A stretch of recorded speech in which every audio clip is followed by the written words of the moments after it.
真っ黒に焼け焦げ、骨組みだけになった車。火が収まった後も煙が出ています。火事があったのは函館市北見原1丁目の小学校近くの市道です。午前7時20分ごろ、軽乗用車から火が出ていると目撃者から警察に通報がありました。火はおよそ40分後に消し止められましたが、軽乗用車はほぼ全焼しました。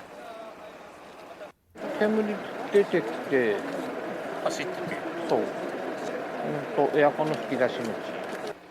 この火事による怪我人はいません。